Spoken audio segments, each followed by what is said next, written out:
네, 이제 함께 하나님 말씀 받을까요? 욥기 말씀입니다. 욥기서 2장 11절로 13절, 3장 1절의 말씀을 함께 봉독하겠습니다.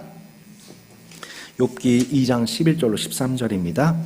약간 하우링을 만져주시면 좋겠습니다.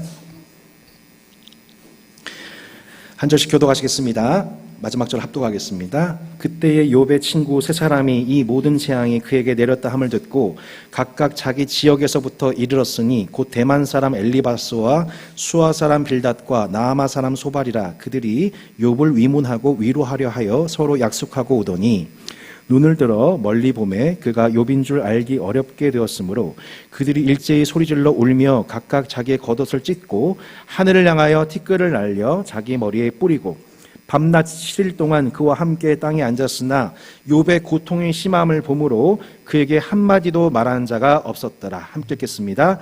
그 후에 욥이 입을 열어 자기의 생애를 저주하니라. 아멘. 이 시간 고난의 관점, 개인에서 공동체라는 제목으로 박영선 선생님 말씀 증거하실 때 큰 은혜 누리시기 바랍니다.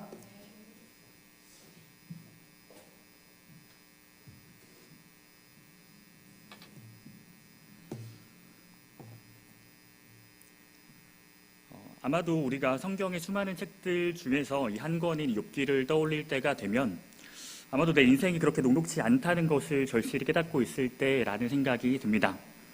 나에게 고난이 찾아왔을 때 그때 내가 하나님의 말씀을 읽을 여유가 생긴다면, 아니면 어쩌면 좀 더 간절한 마음으로 하나님의 말씀을 찾고자 한다면 성경책을 쥐고 있는 내 손은 자연스럽게 이 욥기를 향해 갈 것 같습니다.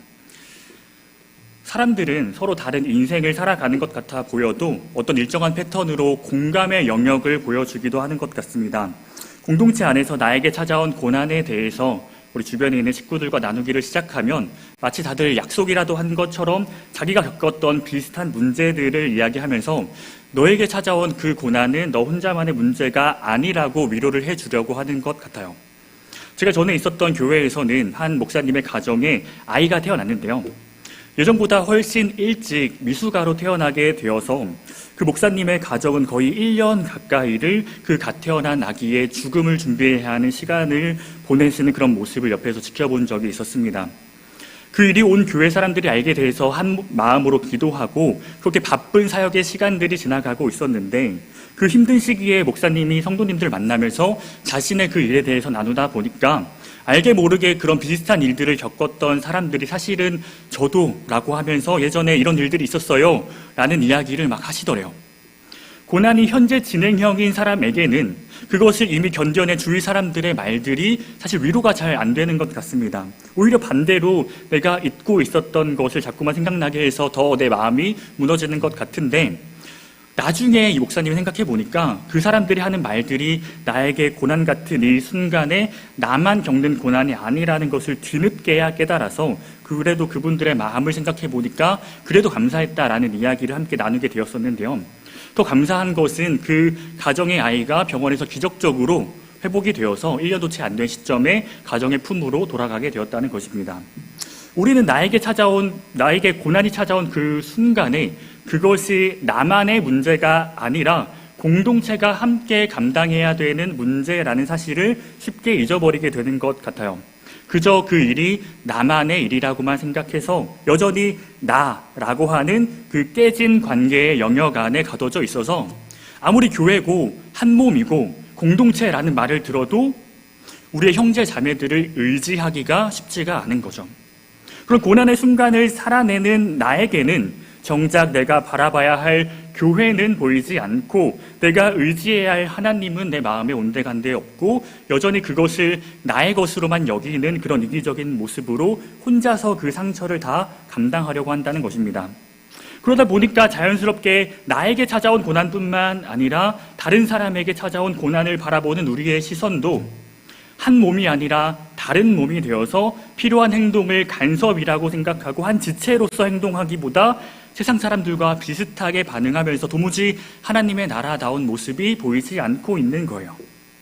지금 우리가 살아가고 있는 이 땅이, 지금 우리가 살고 있는 이 현실이 하나님께서 다스리시는 나라라고 하는 그 사실이 현재 진행형이라는 것을 인정하는 그리스도인들의 관점에서 이 욥기를 읽어야 하는 우리들의 시선은 욥이라고 하는 한 개인에게 찾아온 사건이 아니라 욥이 속한 공동체 전체에게 영향을 미치는 사건으로 여겼어야 했다는 것입니다.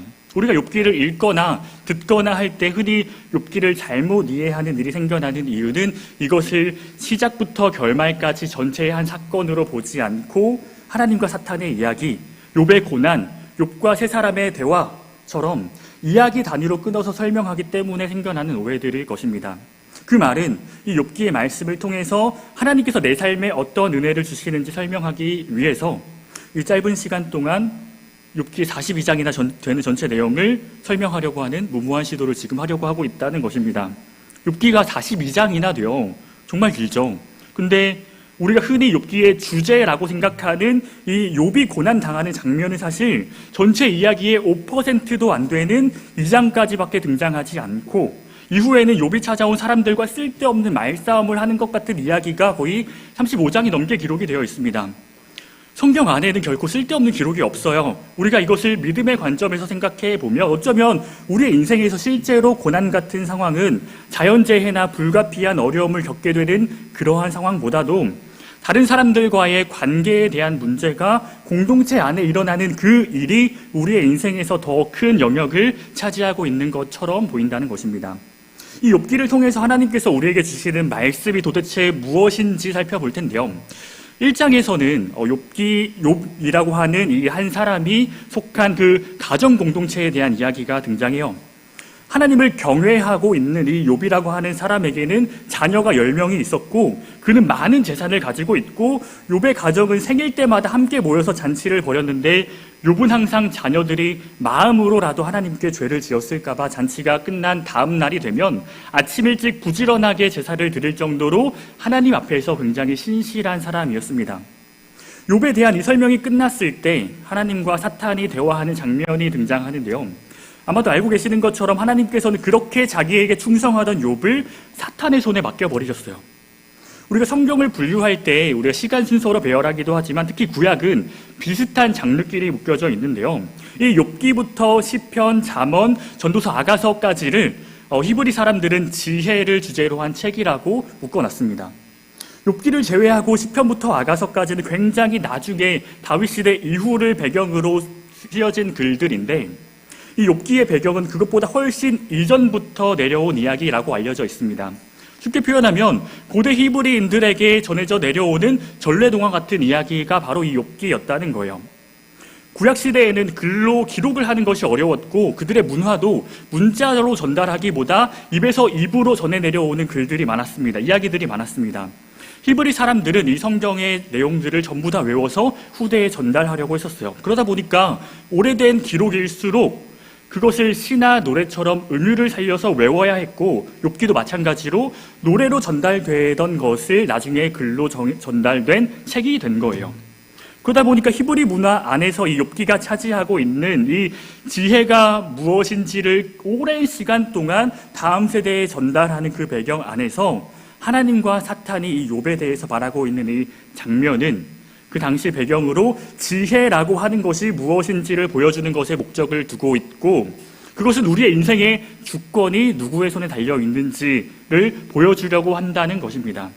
하나님께서 자신에게 충성스럽고 의인이라고 소개하신 이 욥을 위해서 울타리를 세워서 그를 잘 지켜주시다가 사탄의 말 한마디에 그 울타리를 걷어버리시고 사탄의 손에 욥을 맡겨버리신다는 것은 내가 겪는 고난의 가장 첫 번째 원인이 악한 세력이나 사탄 때문이라는 것이 아니라 하나님 때문이라는 것을 이 서두에서 보여주고 있다는 거예요.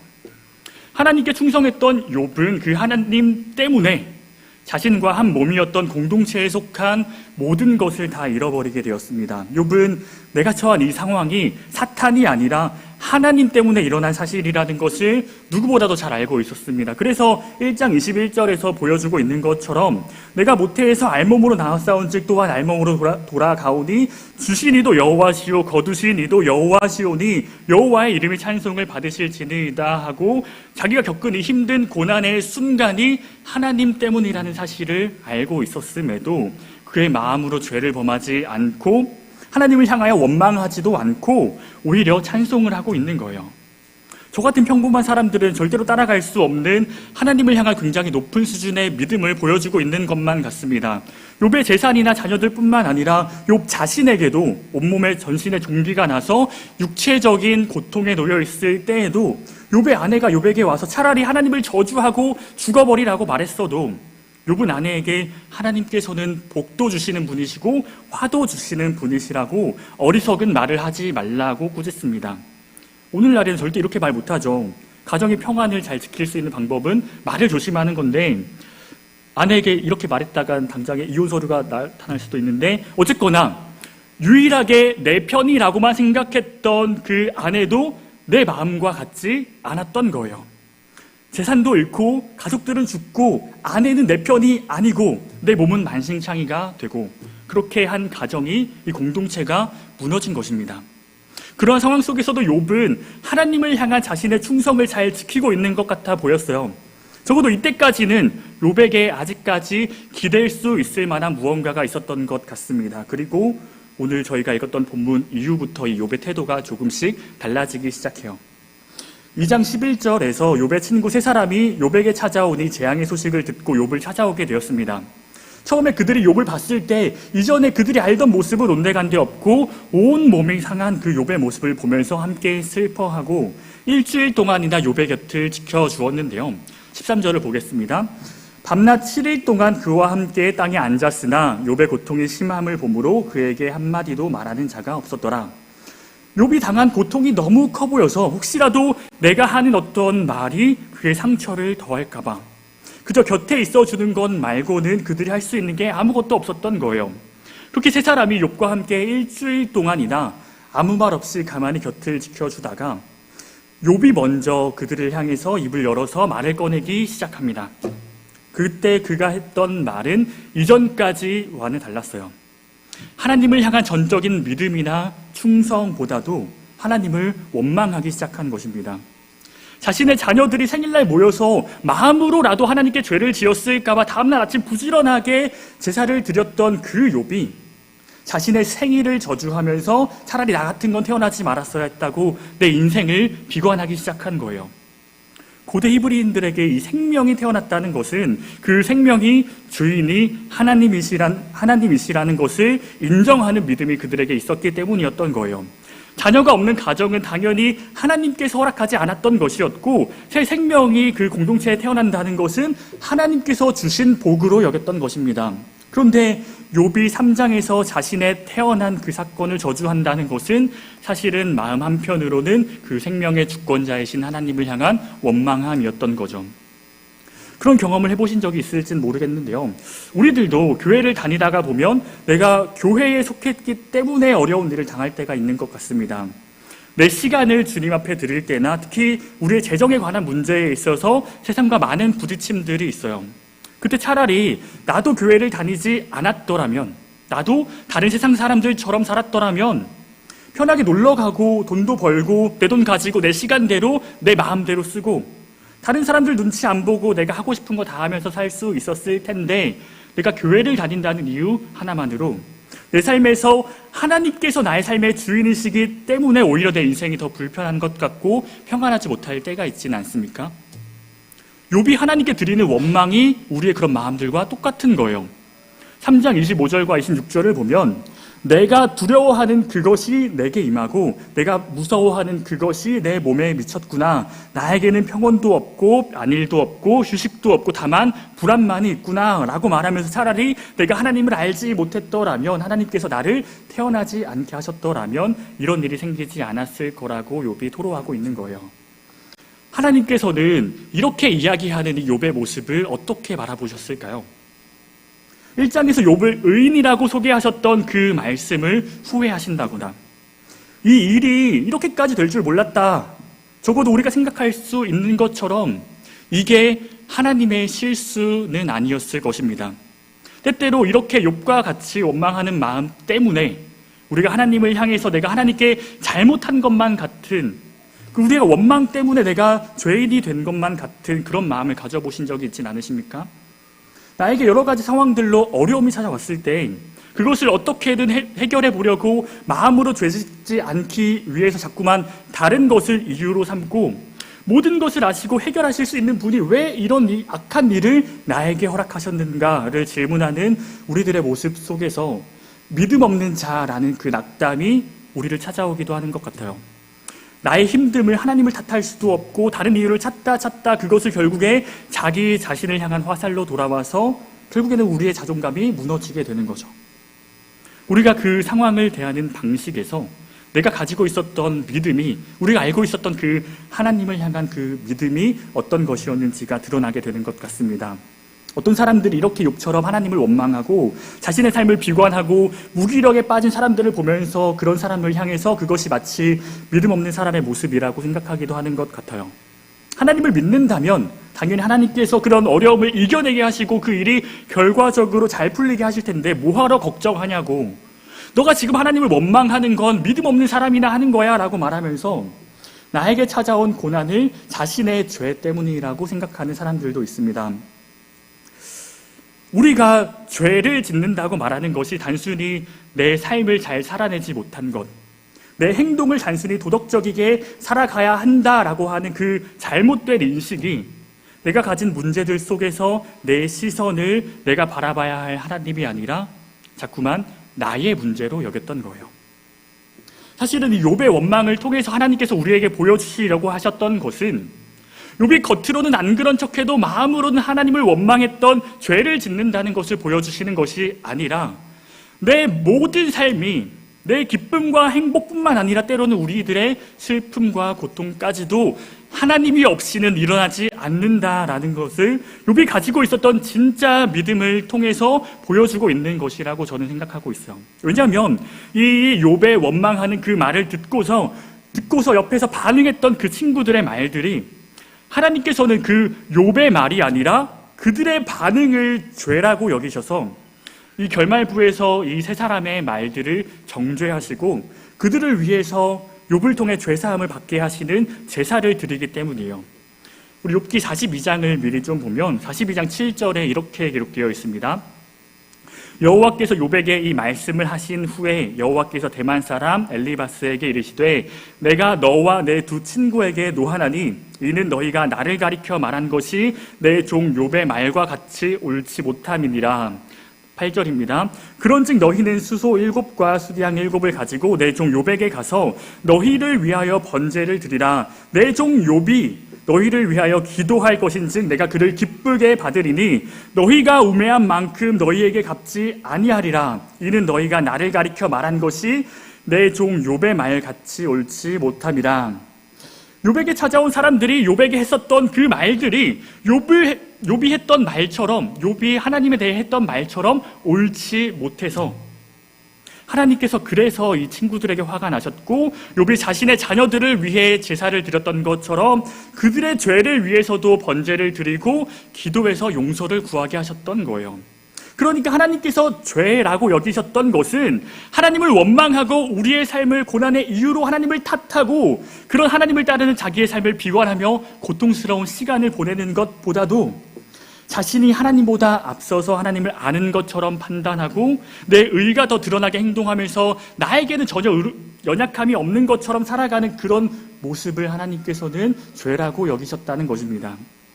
그래서 4장부터 37장까지 이 긴 장 동안 엘리바스를 시작으로 욥에게 찾아온 세 사람과 욥과 번갈아가면서 변론하는 이야기들이 등장하는데요. 그때 욥의 친구들이 했던 말들은 욥에게 이런 고난이 찾아온 이유는 너가 죄를 지었기 때문에, 그가 있었던 행동들 때문에 이런 일이 찾아왔으니까 너는 너의 행동들을 회개해야 돼 라는 것을 이야기하는 것이었고, 그의 말을 들은 욥의 반응은 나에게 이런 일이 찾아온 이유는 전능하신 하나님으로 인한 것이라고, 계속해서 나의 고통 속에서도 욥의 관점은 하나님을 향해 있었다는 것을 보여주고 있는 것입니다. 많은 사람들이 욥기를 읽을 때 이들의 대화 속에서 누구의 말이 옳고 누가 틀렸는지를 제대로 분별하기 어려워하는데요.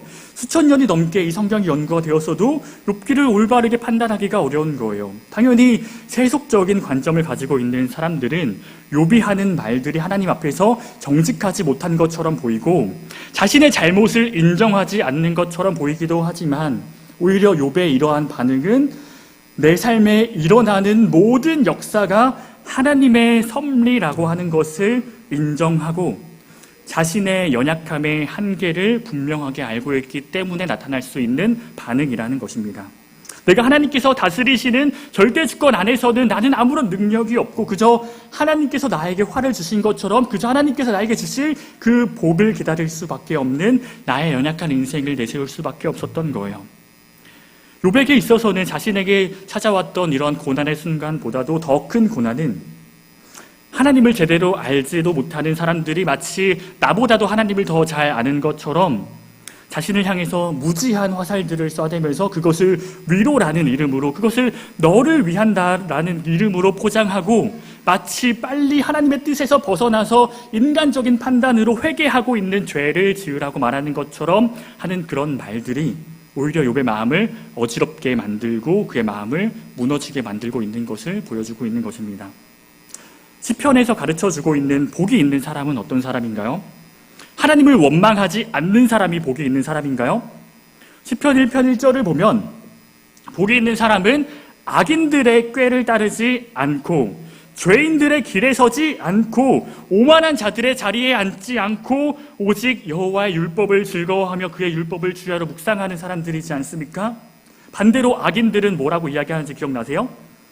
4절을 보면 악인들은 복 있는 사람과 달리 바람에 나는 겨와 같다.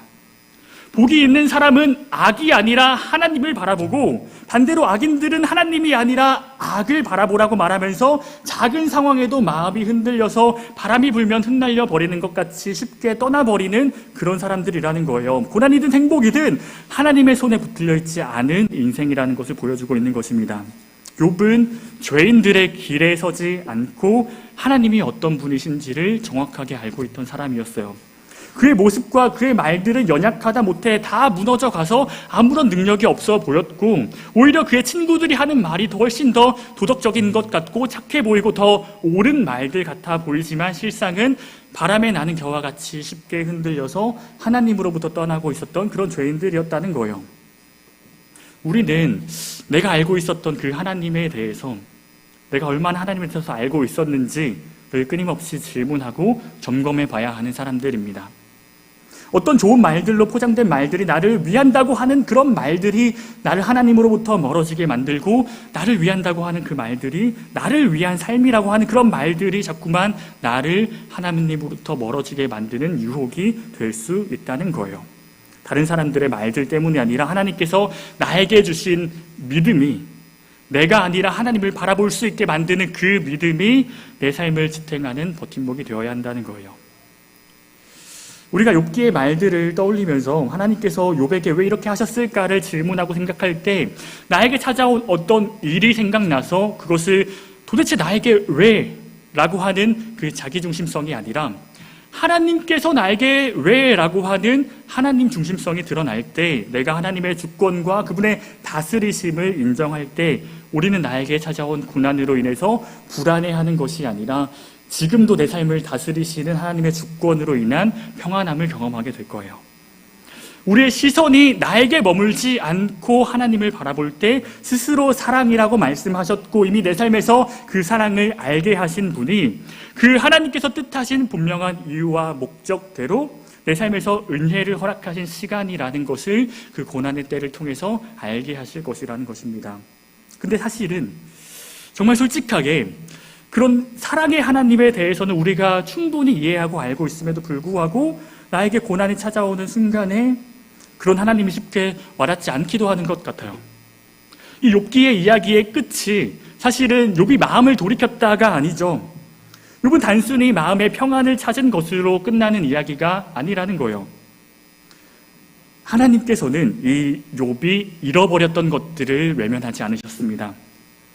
욥에게 찾아왔던 고난은 단순히 자녀들과 소유들을 잃고 육체적인 고통이 찾아온 것뿐만 아니라 사실은 그가 속했던 공동체로부터의 버림받음이었어요.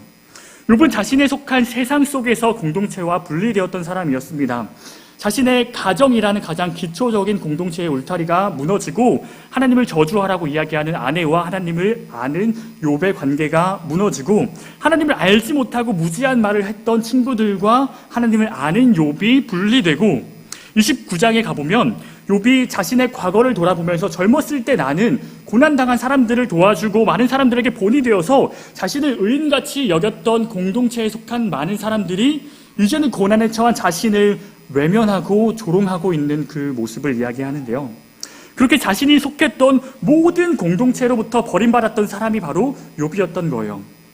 하나님을 믿기 때문에, 하나님 때문에 공동체에서 버림받았던 욥을 아이러니하게도 다시 공동체를 통해서 회복시키시는 것이 바로 이 욥기의 결말이었습니다.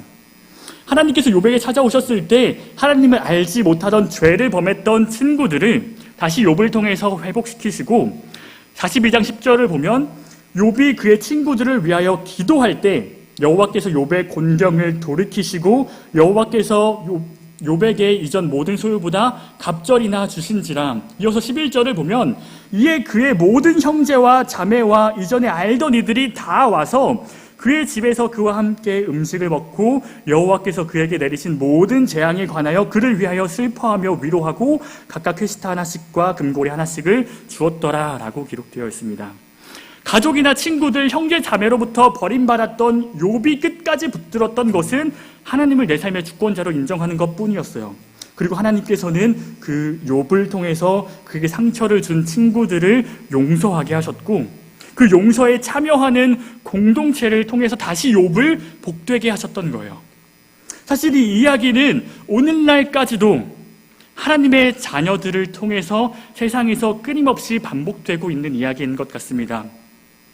자신을 따르던 제자들과 온 세상에게 외면당하시고 세상 모든 사람들이 한 마음으로 벼랑 끝으로 몰아서 십자가에 매달았던 그 예수님께서 자신을 상처 입힌 우리의 죄를 용서하시고 그 교회에 속한 우리들을 통해서 다시 예수 그리스도를 영화롭게 하신다고 말씀하신 그 하나님의 순고로운 뜻이 이 지혜 안에 담겨져 있었던 거예요.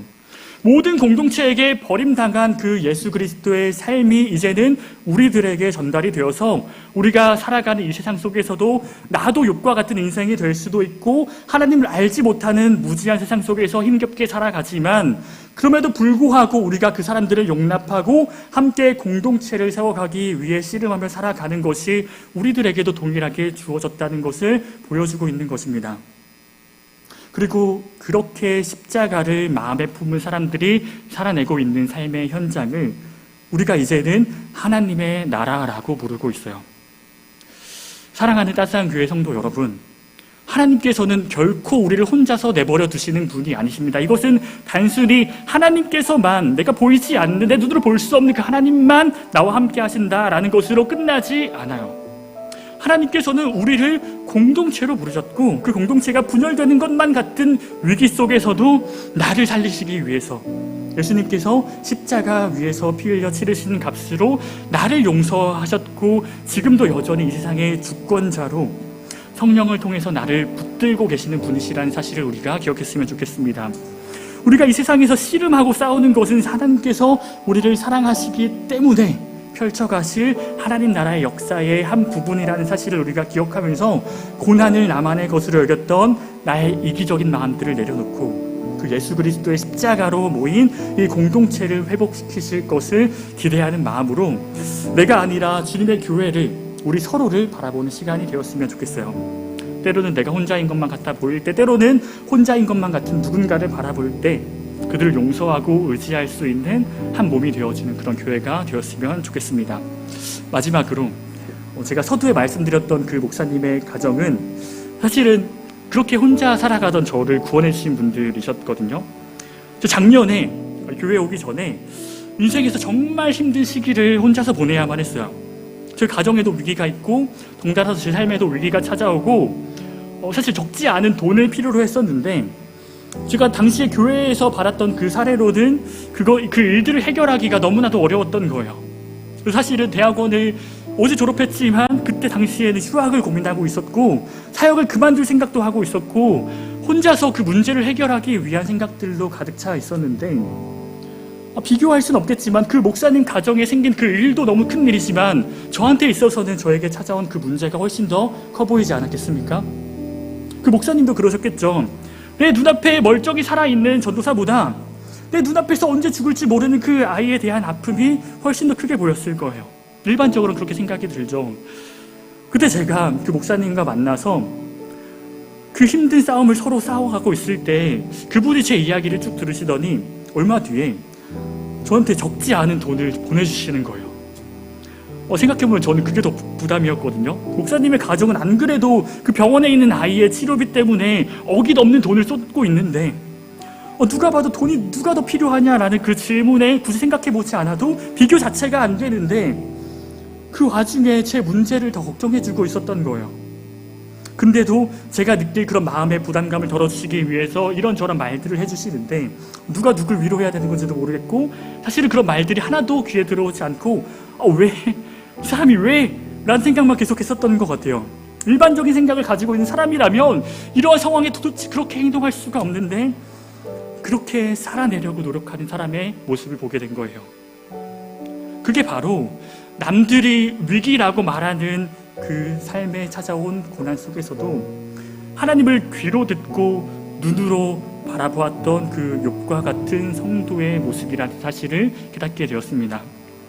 내 삶의 문제만을 바라보면서 이기적으로 살아가는 것이 아니라 내가 처한 어떠한 형편 속에서도 하나님을 의지하면서 무너져가는 공동체를 세워가기 위해서 내가 더 고통스럽게 놓여진 것만 같은 그 고통보다 함께하는 기쁨으로 살아내려고 하는 거예요. 사실 그 뒤로 저는 학교에서 장학금을 받게 되었어요. 그래서 제 문제를 해결하고 목사님이 저에게 주셨던 전부는 아니지만 사실 절반 정도를 돌려드렸었는데 그때 목사님이 저에게 해주셨던 말씀이 우리가 서로에게 반반씩 빚을 지었으니까 그 남은 반은 다른 남은 이웃들을 위해 그들을 섬기는 마음으로 삼자고 말씀해 주셨어요. 전래동화 같은 이야기이지 않습니까? 저에게 찾아왔던 그 상황이 왜 나에게 이런 일이 주셨는지 그냥 원망으로 시작했던 나의 마음이 그 끝에는 하나님 나라의 공동체가 무엇인지를 경험하게 하신 하나님의 계획이었음을 알게 하셨던 거예요. 우리가 살아가면서 마주하게 될 세상은 때때로 고난 같은 모습으로 우리에게 다가오게 됩니다. 그때 우리가 어떠한 관점으로 그 상황을 마주하게 되는지 그때 하나님을 향한 우리의 믿음이 드러나는 것 같아요. 그런 상황에서 무조건 돕거나 도와줘야 된다는 게 아니라 하나님께서 나에게 맡겨주신 대로 행동하는 것이 그 공동체를 변화시킨다면 때로는 오랜 시간 동안 가만히 그 사람의 곁에서 지켜주는 것만으로도 우리가 우리의 형제들을 고난에 빠뜨리지 않고 그것 자체로 우리가 서로를 향해 위로가 된다면 이미 그것만으로 충분한 것. 그리고 각자에게 맡겨주신 대로 하나님을 의지하는 것이 우리가 한 몸으로서 형제 자매를 사랑하고 그 사랑으로 세상에서 하나님의 빛을 발하는 아름다운 하나님 나라가 된다는 것입니다. 어떤 위기 속에서도 그 하나님의 나라를 경험하는 여러분들이 되셨으면 좋겠습니다. 우리 욥기를 통해서 우리에게 말씀하신 그 하나님의 말씀을 기억하고 나를 사랑하시기 위해서 스스로 고난을 짊어지시고 결국에는 욥기의 결말처럼 완성될 공동체를 세워가실 그 하나님을 의지하면서 우리의 삶에서 어떤 연약함이 드러나는 자리에서도 그 하나님을 믿음으로 평안히 살아갈 수 있는 저 여러분들이 되기를, 그렇게 따스한 공동체가 되기를 간절히 소망합니다. 오늘 설교가 길었습니다. 집에 갈 수 있을지 모르겠어요. 괜찮습니다. 오늘 들은 말씀을 기억하면서 우리 함께 찬양하고 기도하는 시간이 되었으면 좋겠습니다.